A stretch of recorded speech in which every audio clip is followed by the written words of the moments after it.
चक्षुरुन्मिलितं येन तस्मै श्रीगुरवे नमः। गुरवे गौरचन्द्राय राधिकायै सदालये कृष्णाय कृष्णभक्ताय तद्भक्ताय नमो नमः। वाञ्छाकल्पतरुभ्यश्च कृपा सिन्धुभ्यैव च पतितानां पावनेभ्यो वैष्णवेभ्यो नमो नमः। नमो महावदन्याय कृष्ण प्रेम प्रदायते कृष्णाय कृष्ण चैतन्य नामने गौरकृष्णे नमः। हे कृष्ण करुणा सिंधु दीनबंधु जगतपते गोपेश गोपीकांत राधाकांत नमोस्तुते। तप्त कांचन गौरांगी राधे वृंदावनेश्वरी वृषभानुसुते देवी प्रणमामि हरिप्रिये। श्री कृष्ण चैतन्य प्रभु नित्यानंद श्री अद्वैत गदाधर शिवासादि गौर भक्त वृंदा। सभी बोलो हरे कृष्णा कृष्ण कृष्ण हरे हरे, हरे राम राम राम हरे हरे। श्री वेणु गीत हम लोग कल सुन रहे थे। श्री कृष्ण के मोहक मतलब सबके मन को मोहने करने वाली जो सौंदर्य है वो पशु पक्षी नर नारी वृक्ष लता नदियां स्थावर जंगम पर्वत कोई भी क्यों ना हो, सभी कृष्ण के रूप और वेणु ध्वनि को देख सुनकर अपनी सुध-बुध खो बैठते हैं। यहाँ तक हम लोगों ने सुना था। इसके आगे कह रहे हैं, ओहो देखो देखो इन गायों की क्या दशा हो रही है। गोपियां जब आपस में बातचीत कर रही हैं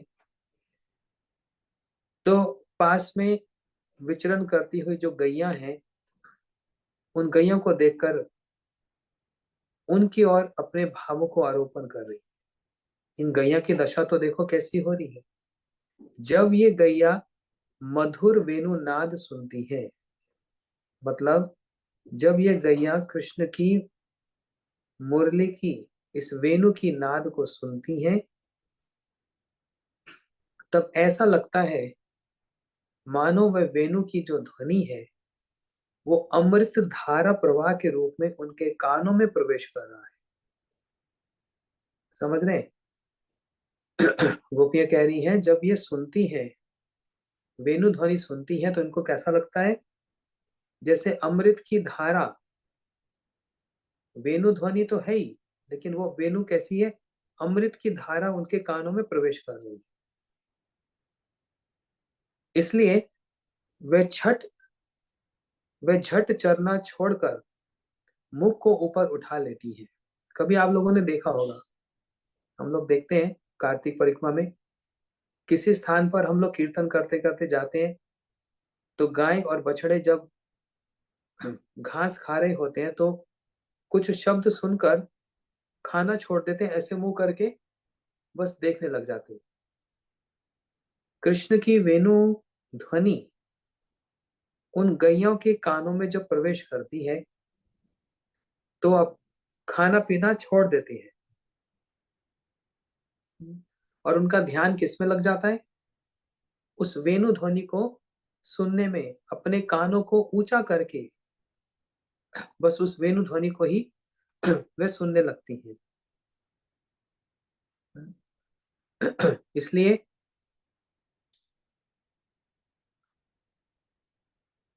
ऐसी स्थिति में क्या ज्यादा इंपॉर्टेंट है,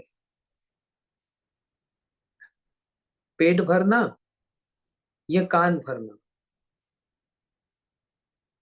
परीक्षित महाराज जी जब अनशन व्रत करके बैठे उनके कान में भी क्या जा रहा था, सुखदेव गोस्वामी जी के मुख से जो अमृत की धारा बह रही है। कौन सी धारा, भागवत की कथा की धारा जो बह रही है वो परीक्षित जी के कान में जा रही है। और जो वो कान में जा रही है जो अमृत कान में जा रहा है तो खाने पीने का तो फिर होश ही कहाँ है। इसलिए 7 दिन 7 रात तक परीक्षित जी ना खाए ना सोए। गोवर्धन धारण लीला में जहां पर श्री कृष्ण ने गिरिराज जी को धारण किया, बाएं हाथ की सबसे कनिष्ठ उंगली पर ऐसे गिरिराज जी को धारण किया ना, जब गिरिराज जी को धारण किया उस समय सारे ब्रजवासी 7 दिन 7 रात तक गिरिराज जी के नीचे खड़े रहे। किसी ने कुछ खाया नहीं, कुछ पिया नहीं, कोई शयन किया, विश्राम किया नहीं। क्यों? सामने कृष्ण के अमृत दर्शन प्राप्त हो रहा है। जब ऐसी स्थिति आती है तो खाने पीने की और सोने की सुध-बुध नहीं रहती। उसी प्रकार इन बछड़ों के अंदर भी यही ये बछड़े घास चर रहे हैं और जैसे उनके कान में अमृत की धारा गई, वेणु की धारा गई, चरना छोड़ दिया और कानों को ऊपर करके मुख को ऊपर उठा लेते हैं, कर्णों को खड़ी कर ध्वनि की ओर मोड़ लेते हैं। जिस दिशा से ध्वनि आ रही है, वेणु की शब्द आ रहा है, वहीं पर अपने कानों को ऐसे मोड़ लेते हैं और चुपचाप खड़ी हो जाती है। ये जितनी गायें हैं चुपचाप एकदम बस उस अमृत को आस्वादन कर रही है। चित्र की भांति स्पंदन रहित हो जाती है। जैसे कोई फोटो बनाता है, कोई चित्र अंकित करता है, तो वो चित्र जो फोटो वो कोई बोलती है, कैसे होता है जब चित्र एकदम स्टेगनेंट स्टैचू हो जाता है। ठीक वही स्थिति इस समय गैयों की हो रही है। फिर पूछते हैं, कानों को इसलिए ऊपर उठा लेती हैं जिसमें कानों में भरी हुई अमृत धारा कहीं बाहर निकलकर गिर ना जाए। कितनी सुंदर बात बताई देखो। गैया उन कानों से अमृत पी रही है ना। गैया उन कानों से अमृत पी रही है। अमृत मतलब वेणु की ध्वनि पी रही है।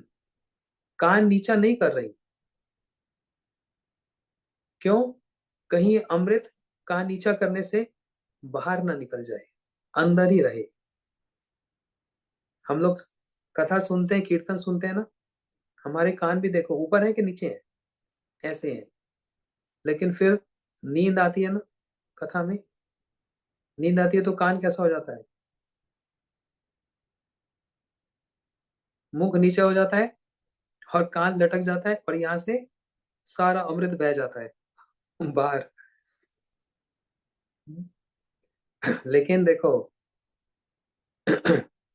जो कृष्ण कथा के रसिक हैं और जो कथा ही सब समय सुनना चाहते हैं, उस कथा को अमृत की तरह पान करते हैं, उनके कान ऐसे नीचे नहीं होते, उनके कान ऐसे ऊपर हो जाते हैं।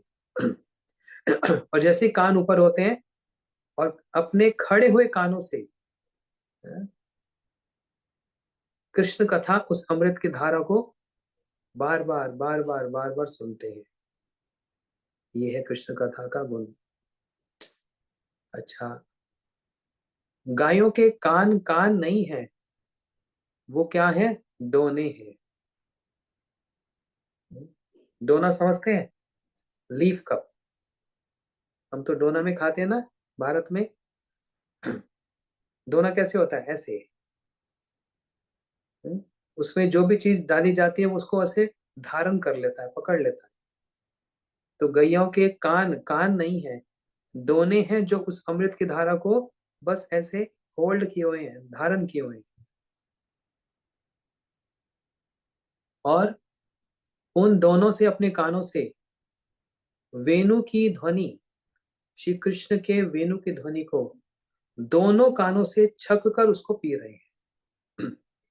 छक कर पीना समझते हैं क्या होता है? भारत के लोग समझते हैं, बाहर के लोग नहीं समझते, इनको समझाना पड़ता है। छक कर पी लिया मतलब जैसे कोई भी जूस ले लो, गन्ने का जूस। हाँ, गन्ने का जूस लिया तो क्या, एक गिलास पिया, बड़ा स्वाद लगा, मीठा है, भैया एक गिलास और दे दो, एक गिलास और पी लिया, बड़ा स्वाद है। एक गिलास और पी लो, एक कप और पी लो। इतना पी लिया कि यहां तक आ गया, अब तो पेट फूल गया। और इतना स्वाद गन्ने का रस, है ना, उसमें मीठा भी होता है और कुछ भी, और उसमें अदरक वदरक डाल देते हैं तो और स्वाद हो जाता है। तो उसके बाद जब पेट फट जाता है, भर जाता है, तो क्या बोलते हैं, आज गन्ने का जूस छक कर पी लिया। छक कर पीने का मतलब पूरा तृप्त होकर पी लिया, ये होता है छक कर पीने का मतलब। तो गैया कृष्ण के इस अमृत को छक कर मतलब पूरा का पूरा पान करती है, कुछ छोड़ती नहीं। फिर कहते हैं गौएं विवेकहीन हो सकती हैं, गौएं विवेकहीन हो सकती हैं, देव पत्नियों की भांति वेणु ध्वनि द्वारा उनके हृदय में श्रृंगार रस उद्दीपक भावों की अभिव्यक्ति होने की संभावना नहीं रहने पर भी वे वेणु निर्गत माधुर्य का स्वादन करने में असमर्थ नहीं है। कितनी सुंदर बात कही, इसको समझो ध्यान से। क्या गैयों के अंदर भावना है कि नहीं है? उनके अंदर विवेक है कि नहीं है? विवेक मतलब कॉन्शियसनेस। गैयों के अंदर चेतना है ना, चेतना के साथ साथ विवेक भी है, समझ है। विवेक का साधारण अर्थ हो गया समझ है, इसलिए गैया विवेकहीन नहीं है, समझ है उनके अंदर। अब जैसे एक पत्थर ले लो, पत्थर के अंदर विवेक होता है? नहीं, पत्थर के अंदर विवेक नहीं है, विवेकहीन है, उसके अंदर समझ नहीं है। लेकिन गैया के अंदर ऐसा नहीं है, गैयों में विवेक है। लेकिन एक बड़ी सुंदर बात यहाँ पर बताई है, इसको नोट करना।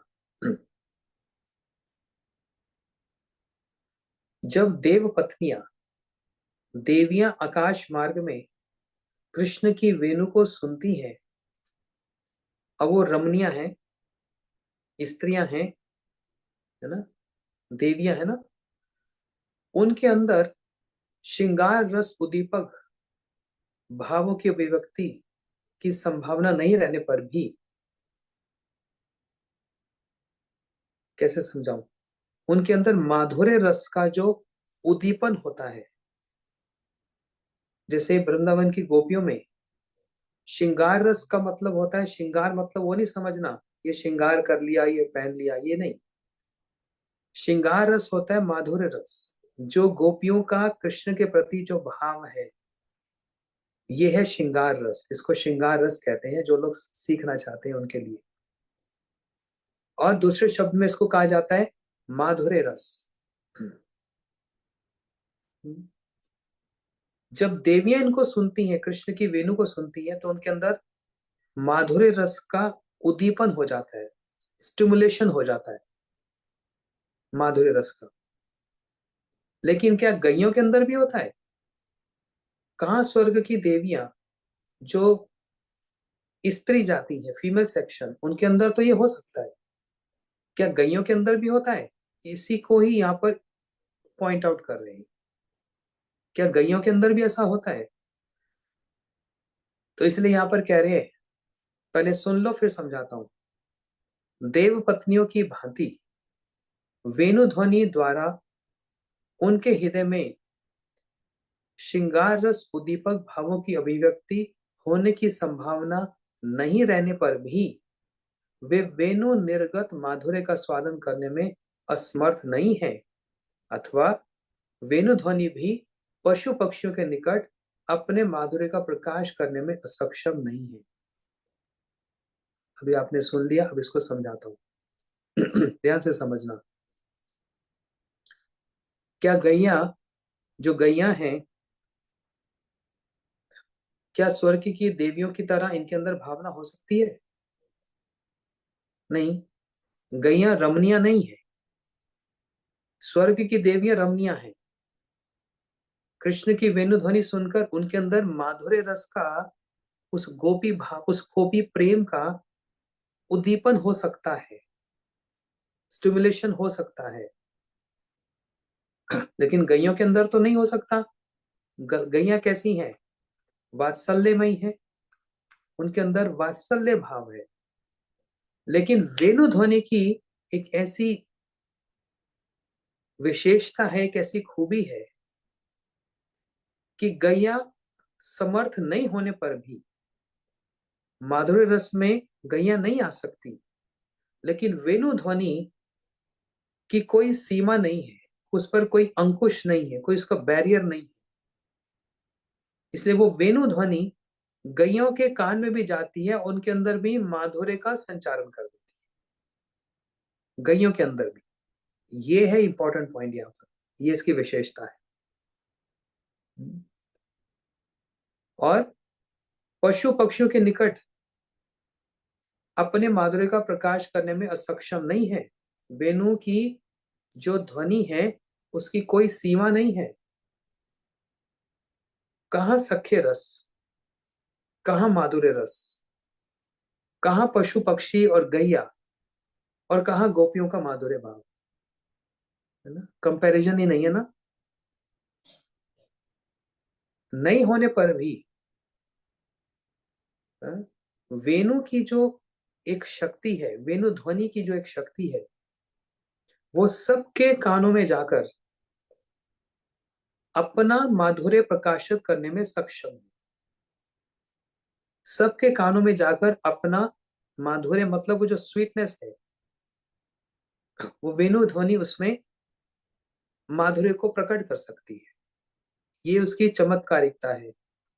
That's the astonishing feature of वेणु ध्वनि। अच्छा, इतना कहने पर फिर एक गोपी बोलने लगी, सखी री। अब इस किसको ऐसा बोला जाता है? किसी बाहर वाले को बोला जाता है, अरे इधर आ, तो अरे इधर आना। नहीं, जिसके साथ बहुत निकटता है, जिसके साथ बहुत क्लोजनेस है, उसको बोला जाता है, अरे इधर आ तो। या फिर तुमने ये काम किया, या फिर तूने ये काम किया। किसी बड़े को बोलेंगे तुमने ये काम किया। अब इंग्लिश में तो सब कुछ यू है ना। इस that applies to everyone, senior, junior और same age group, everything is you. लेकिन हमारे हिंदी में बड़ों को कभी तुम नहीं बोला जाता, क्या बोला जाता है? आप, होता है ना। और जो अपने बराबर है उसको तुम कहा जाता है, और जो अपने से नीचे होता है, जूनियर बच्चा है, उसको तू भी बोल देते हैं, है ना। तूने ऐसा क्यों किया? तो जहां पर बहुत इंटीमेसी होती है, क्लोजनेस है, वहां पर आप नहीं भी चलता, है ना? इसलिए गोपियां इतने अंतरंग है, इतनी इंटीमेट है एक दूसरे के साथ। तो उनके एड्रेसिंग में, उनको बोलने में कैसे बोल रही है? सखी री।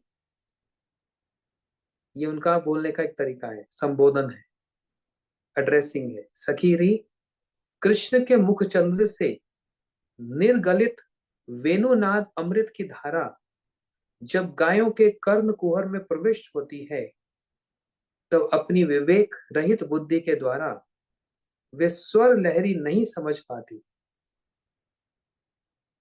क्या कह रहे हैं? अरे सखी री, कृष्ण के मुख चंद्र से, कृष्ण के मुख से जब वेणु की धारा, एक अमृत के समान जब धारा बहती है, और गायों के कानों के गुफा में,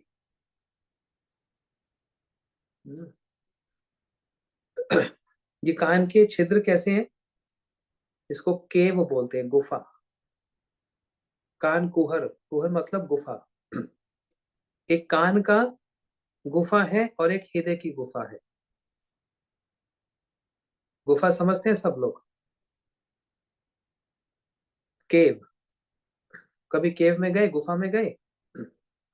जितना अंदर जाते हैं उतना ही अंदर डीप, एकदम अंधेरा, और बहुत डीप अंदर चले जाते हैं गुफा के अंदर।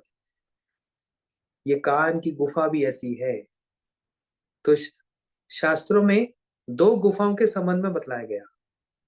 कभी ये नहीं कहा आंखों की गुफा है, कभी सुना? कभी नहीं, कभी ये नहीं कहा कि आंखों की गुफा। हमेशा यहाँ कहते हैं नाकों की गुफा। कभी ऐसा नहीं वर्णन किया।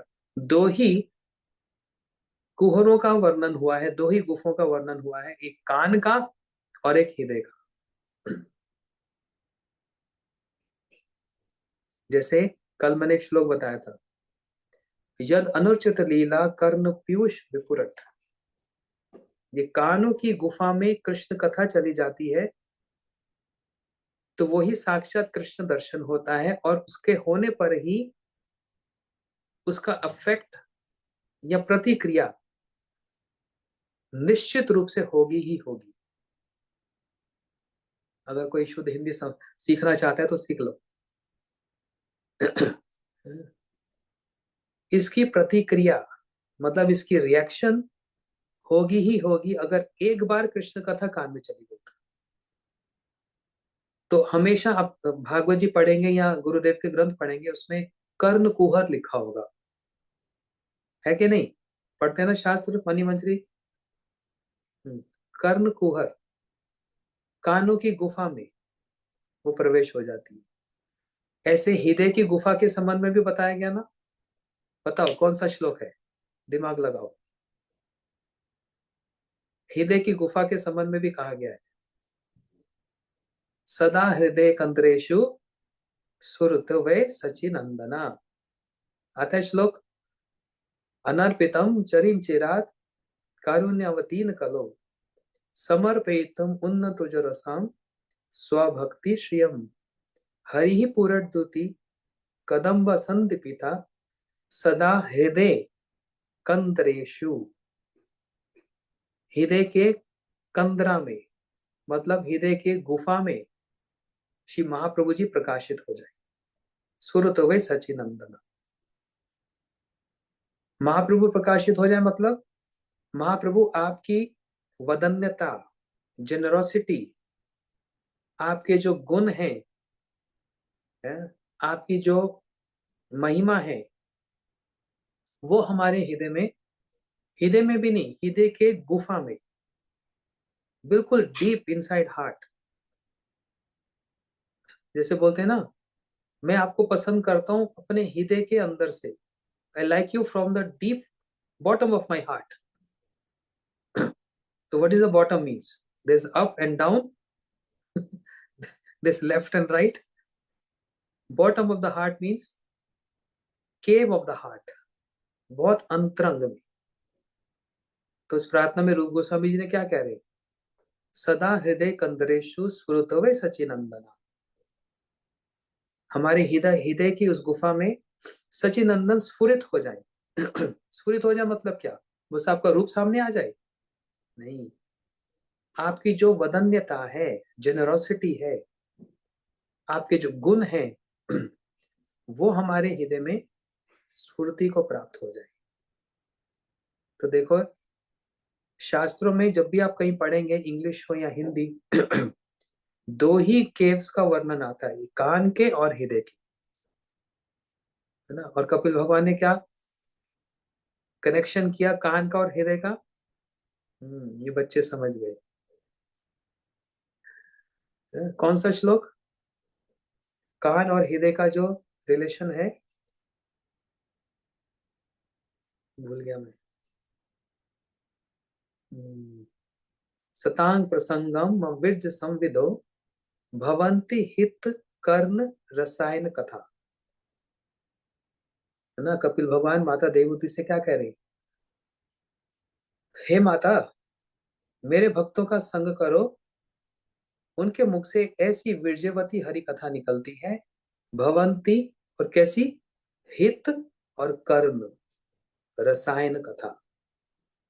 हृदय का और कान का कितना सुंदर रिलेशन है, मैं कितनी बार बताता हूं ना ऐसे। Year, Two ears coming together becomes heart. And if you write heart, Hear, the word ear is present in the word heart. तो हृदय और कान का, यहां से कृष्ण कथा जाएगी और इधर कृष्ण कथा उतरेगी, बस। भागवत जी में देखा, गीता जी में, सब जगह यही दो इंपॉर्टेंट पॉइंट बताए। ठीक है, अब सुनो। गोपी कह रही है, हे सखीरी, कृष्ण के मुख चंद्र से जो ये बड़ी सुंदर वेणु की धारा, अमृत की धारा, वेणु ध्वनि की अमृत की धारा जब गायों के कर्ण कुहर में प्रवेश होती है, गायों के कान की गुफा में प्रवेश होती है, तब अपनी विवेक रहित बुद्धि के द्वारा वे स्वर लहरी नहीं समझ पाती। उनको समझ नहीं आता गैयों को कि कौन सा स्वर चल रहा है। अब ये जो संगीत सुनते हैं, इनको पता है ना, राग, राग में स्वर होता है ना, अलग अलग प्रकार के राग हैं, ये बच्चे लोग सब सीख रहे हैं। है ना? तो राग में भी एक स्वर का ज्ञान होना जरूरी होता है ना। अच्छा, आप मृदंग भी सीखते हैं, मृदंग में भी स्वर का ज्ञान होना जरूरी है ना। कोई ऐसे नहीं गाने लग जाता रैंडमली। यदि राग गाना है तो स्वर का ज्ञान होना आवश्यक है। सा रे गा मा पा धा नी सा नी धा पा, एक्सेट्रा एक्सेट्रा। स्वर का ज्ञान गैयों में, कृष्ण की वेणु ध्वनि जो हो रही है वो ऐसे नहीं, उसमें स्वर लहरी है, लेकिन गैया उस स्वर की लहरी को तो नहीं समझ पा रही। तो फिर क्या समझ पा रही है? एक अनिर्वचनीय, मतलब अनपैरेलल, जिसका वर्णन नहीं किया जा सकता, जिसको एक्सप्लेन नहीं किया जा सकता, जिसको डिस्क्राइब नहीं किया जा सकता, ऐसे एक अनपैरेलल, अनिर्वचनीय माधुर्य धारा समझकर अपने दोनों कानों को ऊपर की ओर खड़ी कर लेती है, बस। स्वर लहरी समझ आ रही है कि नहीं आ रही, लेकिन वो माधुर्य की जो धारा आ रही है कृष्ण की वेणु से, उसको अपने दोनों कानों को ऊपर करके ऐसे बस उसको स्वादन कर रही है। जिस प्रकार किसी मधुर तरल पदार्थ को किसी पात्र में रखकर पान करना होता है, उसी प्रकार वे भी अपने कर्ण रूपी दोनों में वेणुनाद रूपी माधुर्य धारा का स्थापन कर रस आस्वादन पूर्वक परमानंद से तन मन की सुध खो बैठती। नहीं समझ आ रहा होगा, इसको सिंप्लीफाई करके बताता हूं। जैसे कोई तरल पदार्थ है, तरल पदार्थ होता है लिक्विड फॉर्म, कोई जूस है, सूप है, बड़ा स्वाद है, बड़ा मीठा है, समझ लो खीर है। जैसे किसी ऐसे एक पदार्थ को, किसी प्रिपरेशन को एक बर्तन में रखकर, पात्र में रखकर उसका पान किया जाता है, स्वाद लिया जाता है, होते उसी प्रकार गैया भी अपने दोनों कानों से उस वेणुनाद को, वेणुनाद का जो माधुर्य है उसको अपने कानों में स्थापन कर देती है और पूर्ण रूप से उस आनंद में मग्न होकर अपनी सारी सुध बुध खो बैठती है। ये गैयों के साथ हो रहा है। इसका वर्णन कौन कर रहा है? गैया कर रही है, गोपियां कर रही है। ये इंपॉर्टेंट पॉइंट है यहाँ। अब ये गैया इसका कर रही है कि नहीं कर रही, लेकिन गोपियां गैयों को देखकर अपनी भावना को गैयों में आरोपित कर रही है। समझ आया मेरी बात? नहीं समझ आया? अच्छा, किसी ने जीवन में कभी खीर खाई नहीं। खीर समझते हैं? एकदम कंडेंस खीर। किसी ने खाई नहीं।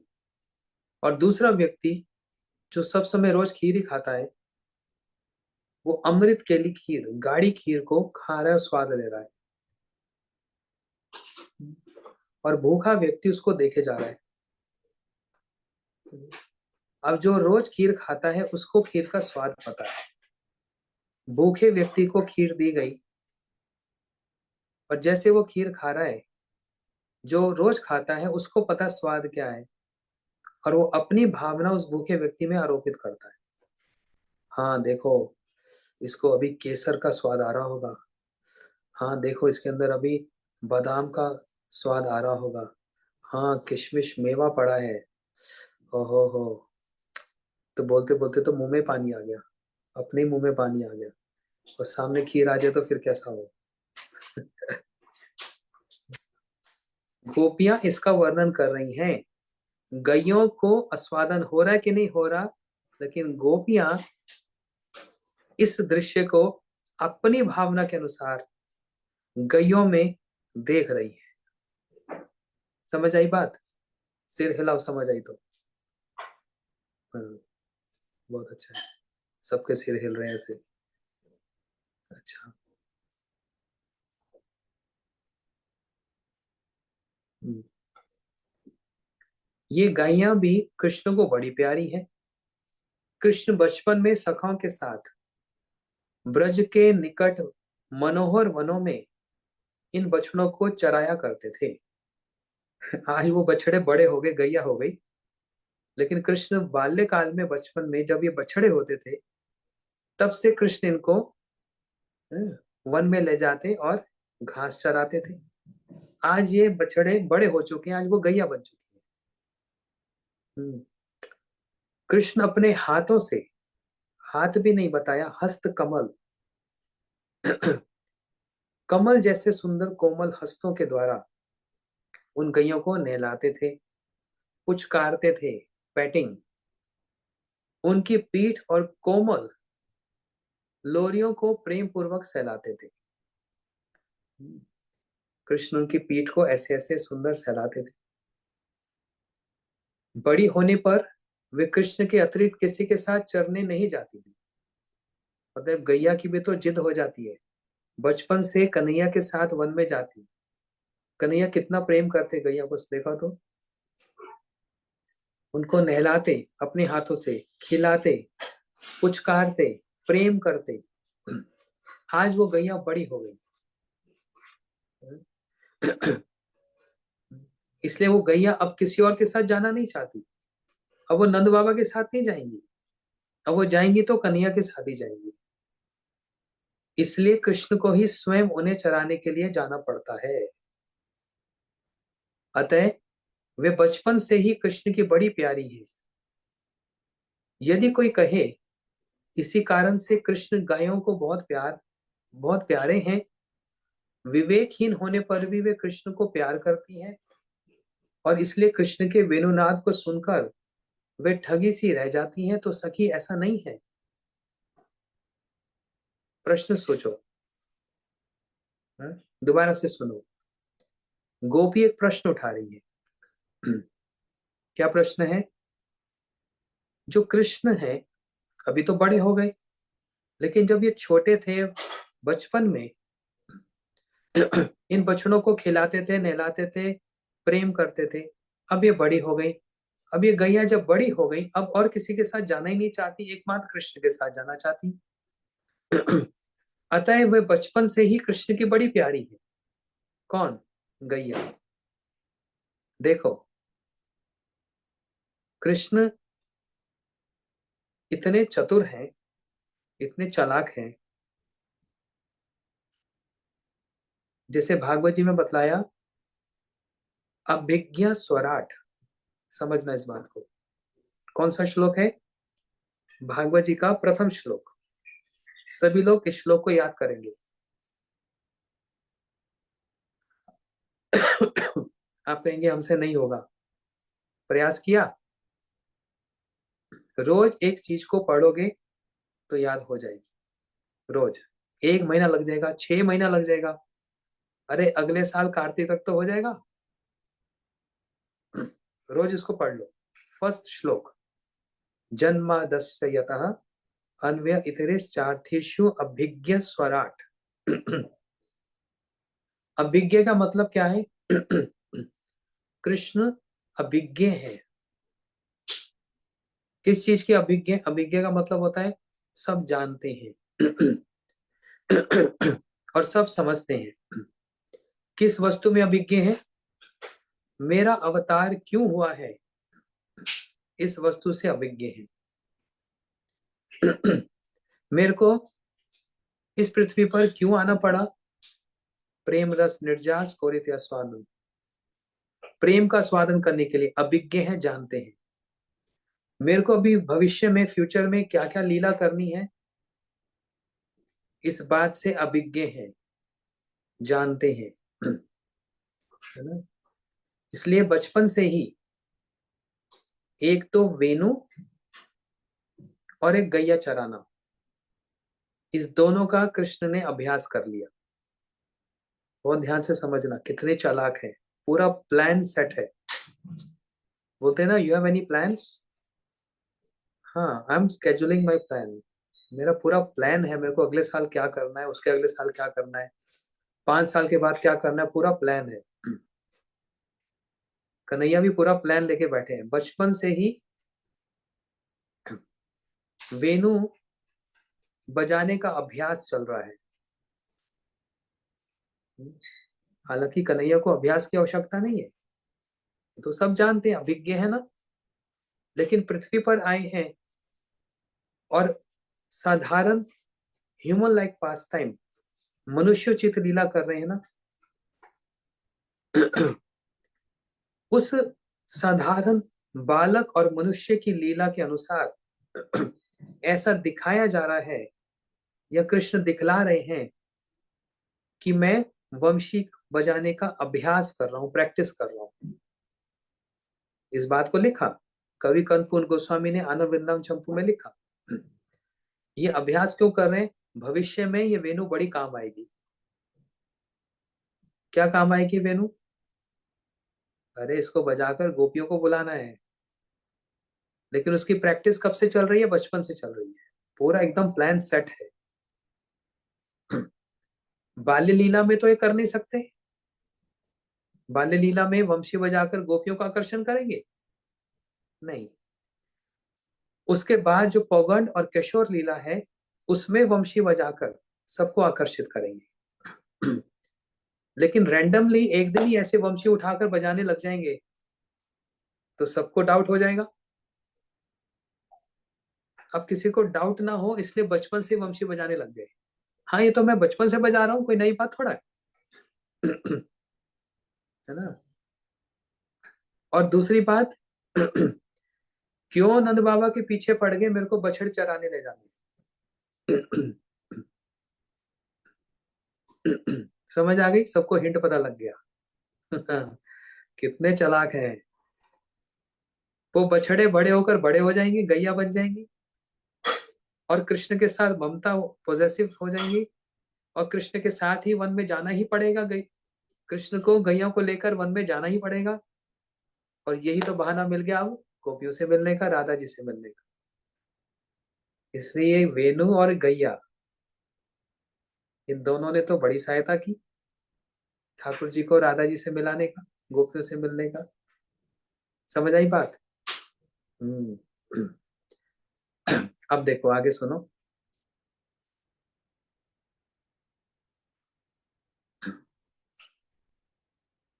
हाँ, बचपन से ही कृष्ण की गैया बड़ी प्यारी है। ध्यान से सुनना।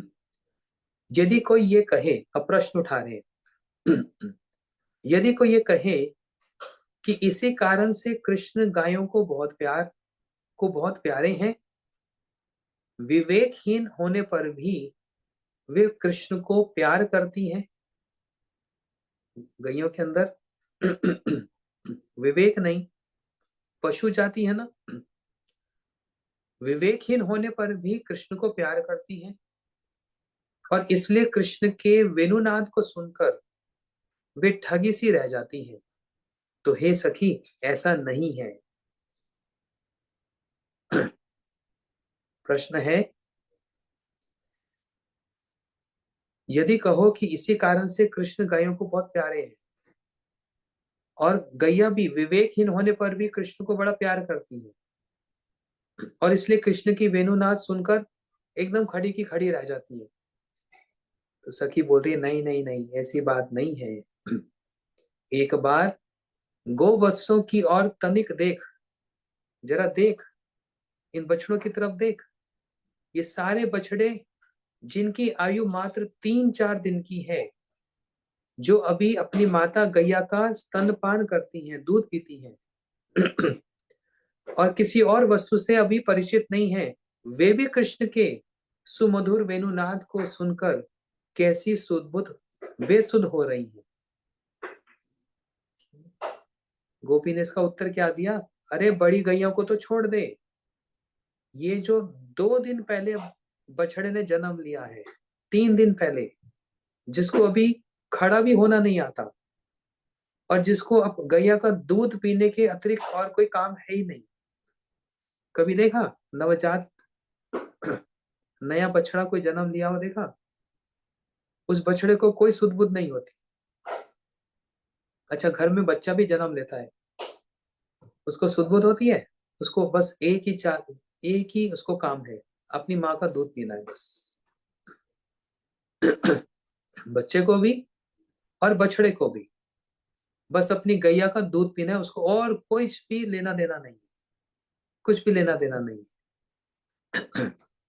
लेकिन गोपी कह रही है, देख, ये 2 दिन 3 दिन पुराना बछड़ा भी जो जन्म लिया है, जो भी माँ का दूध ही पीना जानता है और कुछ जानता नहीं, वह भी कृष्ण की इस वेणु ध्वनि को जब सुनता है तो बेसुध हो जाता है। ये सब बेसुध हो रहे हैं। कितनी सुंदर वर्णन हुआ, मैंने ऐसा सुंदर वर्णन आज तक नहीं सुना, है ना? इसलिए गोपाल चंपू में एक श्लोक बताया, हरेर वक्त्रम वेणु ध्वनि निमिषतया वर्षति सुधम, पिबति ये तम गव्या यदनुसरसना कर्ण युगलम, अहासी अहासित प्रतिस्तव निज विषय मन्य तु रसना, किम एत किम नैतद भवति किमे वे तत् किमति वा। एक श्लोक है, इसका अर्थ समझ लो क्या कह रहे हैं।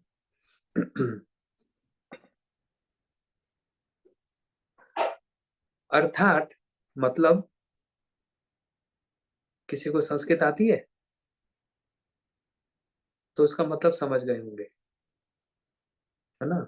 सब तो बड़े बड़े पंडित बैठे हैं, सबको संस्कृत आती है ना। हाँ, सब तो इसका मतलब समझ गए। अब मेरे को टेस्ट करोगे आप लोग? जैसे 4 लाइन कुछ बोल दो, जर्मन भाषा में बोल दो, डच में बोल दो, हाँ, ब्ला ब्ला ब्ला ब्ला ब्ला ब्ला ब्ला ब्ला कुछ बोल दो। अब हमको तो ब्ला ब्ला ही समझ आएगा, और क्या समझ आएगा? उसके बाद क्या बोलेंगे? नो नो, मतलब अब बताएंगे मतलब क्या है। इसलिए हम सब ने संस्कृत का श्लोक सुना, हम लोगों को संस्कृत नहीं आती ना। अब इसका अर्थ बता रहे, अर्थात मतलब, श्रीहरि का मुख कमल, श्रीहरि का सुंदर मुख कमल अवश्य ही वेणुनाद के छल से सुधा का वर्षण कर रहा है। श्रीहरि का जो मुख कमल है, भगवान का जो मुंह है, निश्चित रूप से अमृत का वर्षा कर रहा है, लेकिन किसका बहाना बनाकर? वेणु की ध्वनि का बहाना बनाकर अमृत की वर्षा कर रहा है। वास्तव में वेणु थोड़ी ना वर्षा कर रही है अमृत की, बताओ। हाथ में वेणु पकड़ ली, क्या वो वेणु अमृत की वर्षा करेगी? जब तक कृष्ण के यहां नहीं लगेगी, समझ रहे? जब तक श्याम सुंदर के अधर होंठों पे वो वेणु नहीं आएगी, अमृत की वर्षा कहां से हो जाएगी? तो वास्तव में अमृत की वर्षा कौन कर रहा है? वेणु नहीं कर रही, कृष्ण कर रहे हैं, उस वेणु के छल से, उस वेणु के बहाने से। हम्म। गाय और बछड़े अपने अपने कर्म युगल को मानो जीवा बनाकर उस सुधा का पान कर रहे हैं और जीवा संपूर्णता स्तब्ध हो रही है। जितने गाय और बछड़े हैं कानों को ऊपर करके उस वेणु ध्वनि को पान कर रहे हैं, मतलब स्वादन कर रहे हैं। स्वाद तो जीभ से होता है, कानों से नहीं होता ना। आप अभी कुछ सुंदर सा हलवा खाओ, पूरी खाओ, देसी घी का हलवा खाओ, चने खाओ। अब तो इंडिया में सब यही खा रहे हैं आज तो। हलवा पूरी चना तो कानों से खाया जाता है कि जीवा से खाया जाता है? जीवा से खाते हैं ना। अब गैया और बछड़े सुन रहे हैं कान से, अमृत ले रहे हैं कान से, तो जीवा कहाँ है? होते कान ही उनकी जीवा बन गई। कान ही उनकी जीवा बन गई और उस जीवा से वो अमृत का पान कर रहे हैं। अब कह रहे हैं ये समझ नहीं आ रहा कि जीवा कौन सी है, ये वाली है ना कान वाली है। ये समझ नहीं आ रहा क्योंकि आस्वादन तो कान से हो रहा है।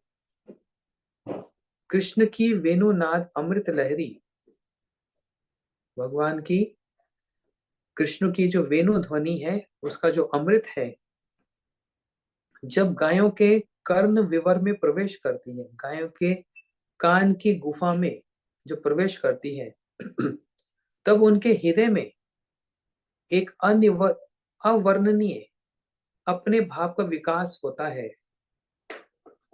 होते उनके हृदय में जब जाता है तो एक ऐसा एक भावना, एक ऐसी भाव आता है जो वर्णन नहीं किया जा सकता, अवर्णनीय, can't be explained in words.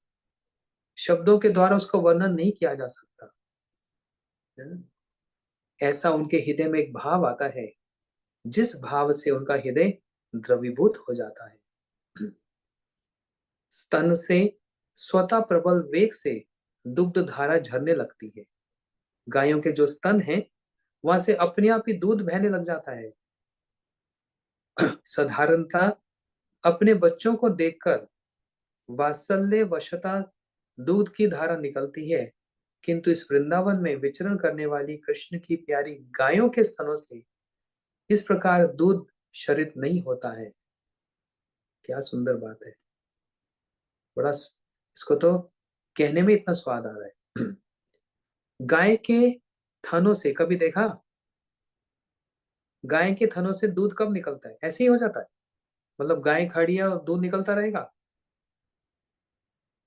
जब सामने बछड़ा आता है, काफ, अपने बछड़े को देखकर गाय जैसे उसको चाटती है ना, तब गाय के थनों से दूध निकलने लग जाता है। ऐसा नॉर्मल होता है ना। वृंदावन में ऐसा नहीं होता। बछड़े को देखकर दूध नहीं निकलता, कृष्ण की वेणु ध्वनि को सुनकर वो गायों के स्तनों से अपने आप ही दूध बहने लग जाता है, वेणु ध्वनि को सुनकर। कितना मधुर भाव यहाँ पर वर्णन किया। अपने आप दूध धारा निकलने लग जाती है। जब वे कृष्ण का दर्शन करती है, कौन? गैया। गैया जब कृष्ण का दर्शन करती है, उनके अंगों का स्पर्श पाती है और उनकी वेणुनाद को श्रवण करती है, तभी उनके स्तनों से स्वतः ही, अपने आप ही दूध की धारा बहने लग जाती है, कृष्ण का स्पर्श करने से, दर्शन करने से और ये वेणु की ध्वनि को सुनने से। ये कितनी शक्तिशाली है वेणु ध्वनि है। उन वात्सल्यमयी गैयों के अंदर भी अपने आप दूध बहने लग जाता है। क्या चमत्कार है। तो सोचो कितना वात्सल्य गैयों के अंदर उमड़ रहा है। ये वेणु ध्वनि गोपियों के हृदय में जब जाती है तो माधुर्य का, उस प्रेम का प्रकाशन बड़ी तीव्र गति से हो जाता है।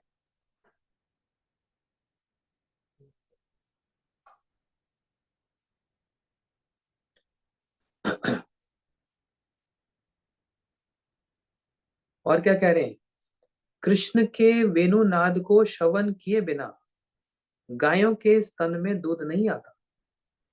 ये भी बड़ी अद्भुत बात है। जब तक वो गैया कृष्ण की वेणु ध्वनि को नहीं सुनती, उनके स्तनों में दूध भी नहीं आता।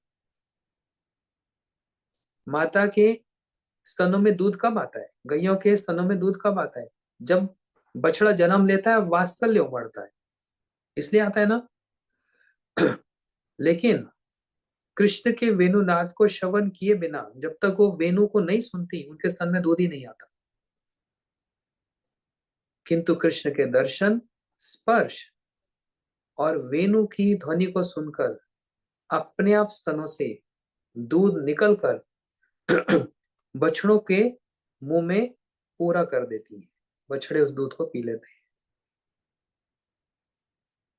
लेकिन बछड़े क्या करते हैं, बछड़े के कान में भी वेणु ध्वनि जाती है और वो अपनी सुध बुध खोए हुए हैं इस समय। अभी तक तो गैया का बताया कि उनके स्तनों में दूध ही नहीं आता, लेकिन जैसे कृष्ण का दर्शन करती हैं, स्पर्श करती हैं, वेणु सुनती हैं, तो अपने आप स्तन में दूध आने लग जाता है। लेकिन बछड़ों के साथ क्या हो रहा है, यहाँ पर ये बता रहे, बछड़े भी, जिसका भी 2 दिन 3 दिन पहले जन्म हुआ, उस वेणु के माधुर्य से सुनते हैं, सुध बुध खो बैठते हैं, होश ही नहीं है उनको। कहाँ तो वो बछड़े अपनी माँ के दूध को छोड़कर और कुछ नहीं सुनना चाहते, ना कुछ करना चाहते, उनका मुंह सीधा माँ के स्तनों में ही जाता है। लेकिन यहाँ तो एक दूसरी स्थिति है वृंदावन की। यहाँ स्थिति तो ये है कि वेणुनाद के माधुर्य से बछड़े अपने सुध बुध खोए हुए हैं, अपनी अपनी माता के स्तनों से बहती हुई दूध की धारा को मुख में पाकर भी निगल नहीं पाते।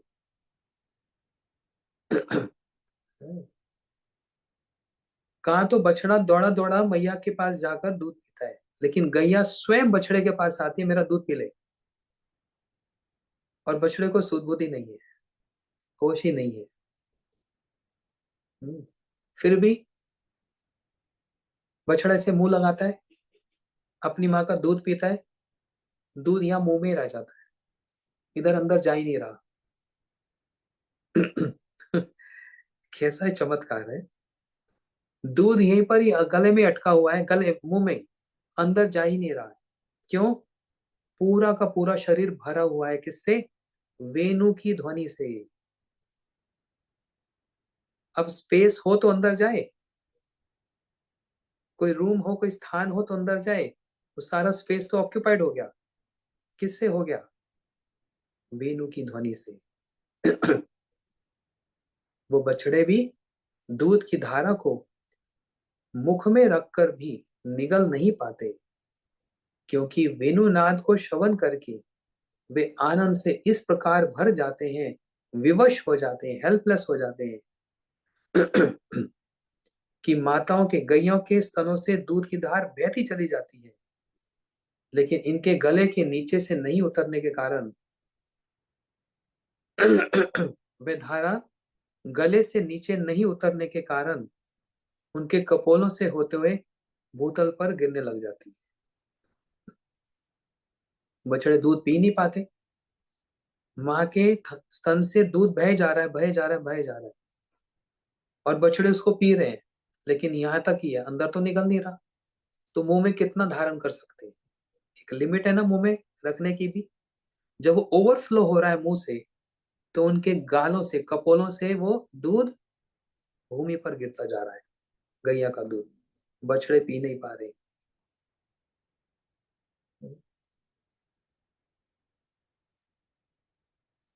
इसलिए गाय अपने नेत्रों को बंद करके, ऐसे गाय अपने नेत्रों को मूंद कर, मतलब बंद करके, कानों को ऊपर उठाकर एक फोटो, एक चित्र की भांति निश्चेष्ट होकर, मतलब स्टैचू बन गई, उस वेणु ध्वनि को कानों में पान कर रही है।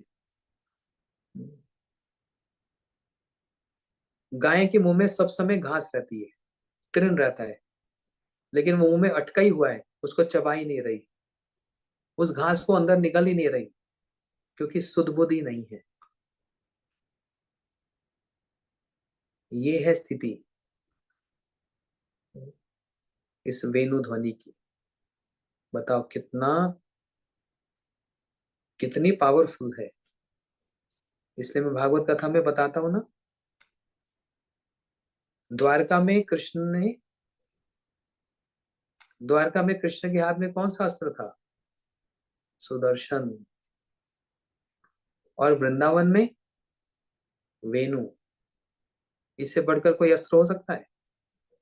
सुदर्शन से तो ऐसे मारकर गला काट देंगे, लेकिन यहाँ पर वेणु ध्वनि बजा रहे हैं कि जिसके हाथ में कुछ भी है वो वहां का वह ऐसे स्टेगनेंट हो जाता है, स्टैचू हो जाता है।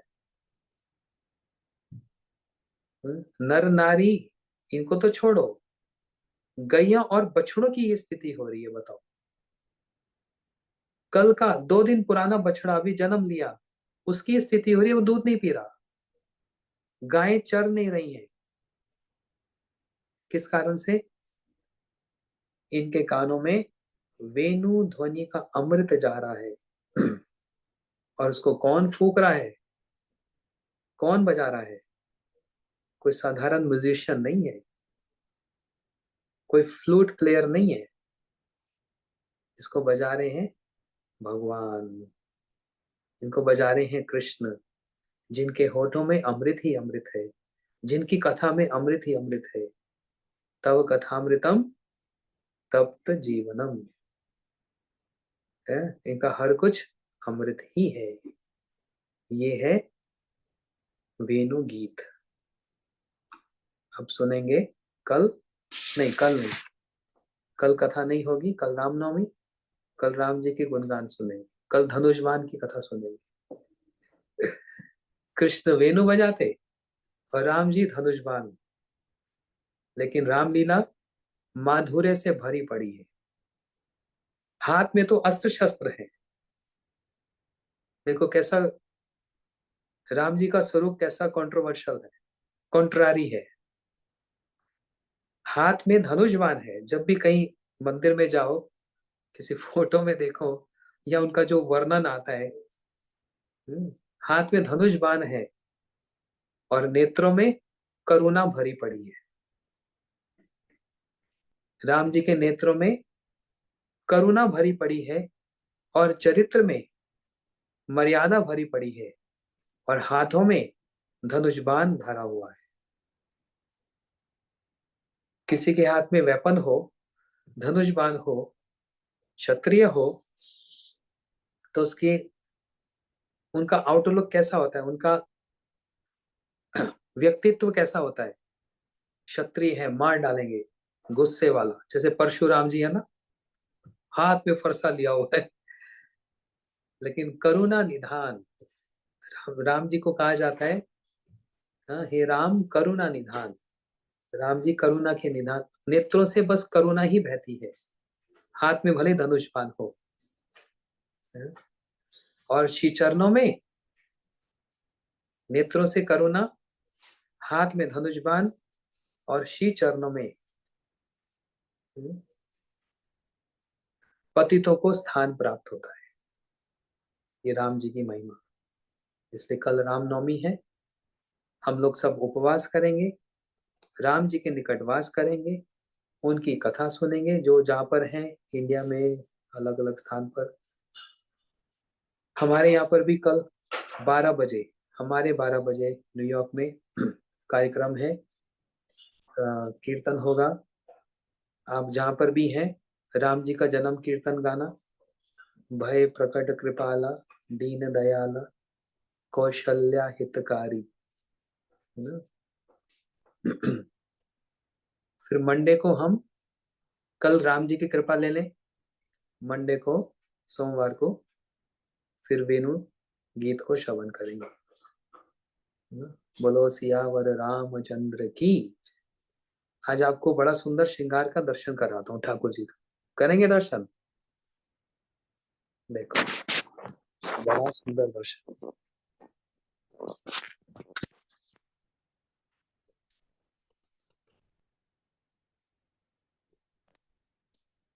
बोलो श्री राधा गोविंद जी की जय।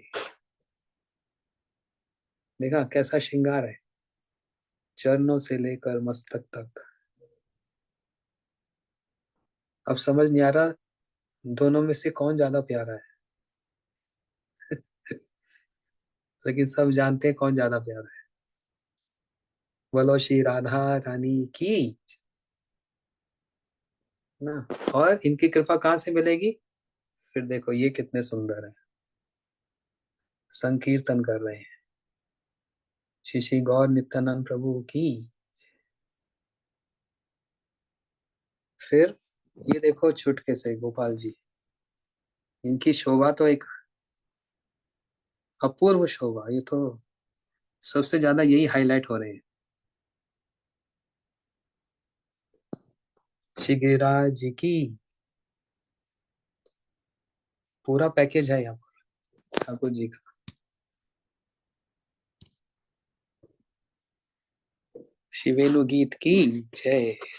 गौर प्रेमानंदे हरि हरि बोल।